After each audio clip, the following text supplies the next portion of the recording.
हम लोगों के गठबंधन की ये खूबसूरती और ये ताकत है कि हम लोग एक दूसरे का हाथ पकड़कर, एक दूसरे का सहयोग कर गठबंधन को मजबूती देते हुए एक ऐतिहासिक जीत की ओर अग्रसर हो रहे हैं। तो एक ऐसा गठबंधन है एनडीए वाला जिसमें इतनी सहजता से सब होने के बावजूद भी हर रोज हम लोग यही प्रयास करते हैं कि किस तरीके से इस गठबंधन के स्वरूप को और मजबूत और खूबसूरत किया जाए। इसी उद्देश्य के साथ आज गृह मंत्री जी के साथ ये मुलाकात। केंद्रीय गृह मंत्री आदरणीय अमित शाह जी बिहार के दौरे पर हैं और हम लोगों के गठबंधन की ये खूबसूरती और ये ताकत है कि हम लोग एक दूसरे का हाथ पकड़कर, एक दूसरे का सहयोग कर गठबंधन को मजबूती देते हुए एक ऐतिहासिक जीत की ओर अग्रसर हो रहे हैं ताकि उस विकसित बिहार का निर्माण कर सकें जो मेरे प्रधानमंत्री जी के लक्ष्यों में 2047 तक जब भारत एक विकसित देश बने तो उसमें बिहार सबसे विकसित राज्यों में हो, ये प्राथमिकता मेरे प्रधानमंत्री की रही है। तीसरी बार सरकार बनने के बाद जिस तरीके से प्रधानमंत्री जी साल भर के भीतर 11 बार बिहार आ चुके हैं, ये दर्शाता है कि उनकी प्राथमिकता में किस तरीके से बिहार और बिहारी हैं। आज आदरणीय केंद्रीय गृह मंत्री अमित शाह जी से मुलाकात कर आने वाले दिनों में कैसे हम लोग कैंपेन को और ज्यादा साथ मिलकर मजबूत कर सकें ताकि हर वो सीट हम लोग जीत सकें जिससे एक बड़ी जीत, एक ऐतिहासिक जीत एनडीए की हो। और ये होना भी है जिस तरीके से महागठबंधन में सिर्फ फुटअव्वल चल रहा है।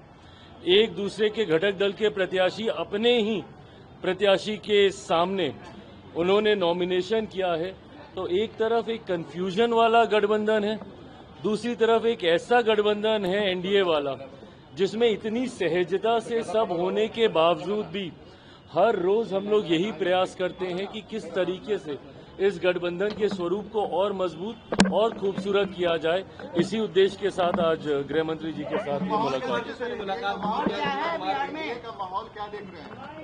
भाई एनडीए का माहौल आप सब देख रहे हैं और ये जनता के बीच है। जिस सहजता से एनडीए ने अपने पांचों एलाइज को सम्मान देते हुए एक सहज नेगोशिएशन को संपन्न करने का कार्य किया। हम लोग के सारे प्रत्याशी 243 ऑफ अस, हम सबके नॉमिनेशंस क्लियर हो चुके हैं, सारे प्रत्याशियों के नाम क्लियर हो चुके हैं। कोई कंफ्यूजन नहीं है महागठबंधन की तरह कि ये सीट इनके पास है कि मेरे पास है।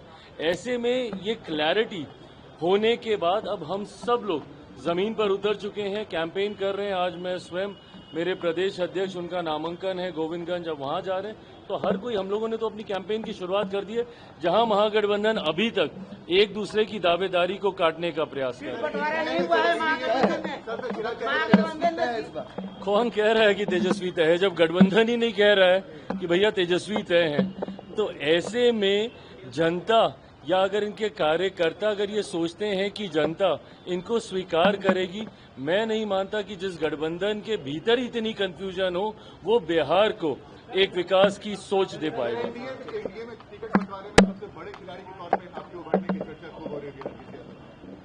बात बड़े छोटे खिलाड़ी की नहीं है, बात हर किसी के सामर्थ्य की है। और ये बात शुरू से रखी गई थी कि जो जहां से जीतने की क्षमता रखता है उसको वहां से मौका मिलना चाहिए। और मैं तो भारतीय जनता पार्टी और जनता दल यूनाइटेड का मैं धन्यवाद कहूंगा विशेष तौर पर, जो बड़ा दिल दोनों दलों ने दिखाया है। दोनों दल कंपैरेटिवली बाकी हम लोग जितने हैं उनसे बड़े हैं, पर उसके बावजूद जिस तरीके से एडजस्टमेंट्स किए गए हैं, तमाम दलों को सम्मानजनक तरीके से उनका गठबंधन में समावेश करने का, मुझे लगता है यही गठबंधन की सोच होनी चाहिए कि कैसे एक दूसरे को साथ लेते हुए गठबंधन को और मजबूत किया जाए। मेरा लक्ष्य बिल्कुल वही रहेगा कि 100% स्ट्राइक रेट रहे। क्या हो सकता है? काफी चीजों पे चर्चा हुई है कि आने वाले दिनों में कैसे कैंपेन का स्वरूप और बिना किसी दूसरे के फॉल्स नैरेटिव में उलझे हुए सिर्फ विकास के नैरेटिव को लेकर चलना है। 2024 में हम लोगों ने देखा कई अलग अलग विषयों को लेकर भ्रमित करने का कार्य किया गया, कभी संविधान, आरक्षण, विभिन्न तरीके की बातें, पर बिना किसी गलत नैरेटिव में उलझे हुए सिर्फ विकास का नैरेटिव होना चाहिए। बिहार में कैसे आने वाले दिनों में युवाओं के लिए रोजगार के अवसर हम लोग उत्पन्न करेंगे, कैसे इंफ्रास्ट्रक्चर डेवलपमेंट यहाँ पे किया जाएगा, शिक्षा स्वास्थ्य को कैसे यहाँ पे बेहतर किया जाएगा और मौजूदा योजनाओं के तहत जितनी भी वेलफेयर स्कीम्स है कैसे उसको और सशक्त किया जाएगा, इन तमाम बिंदुओं पर चर्चा। Thank you.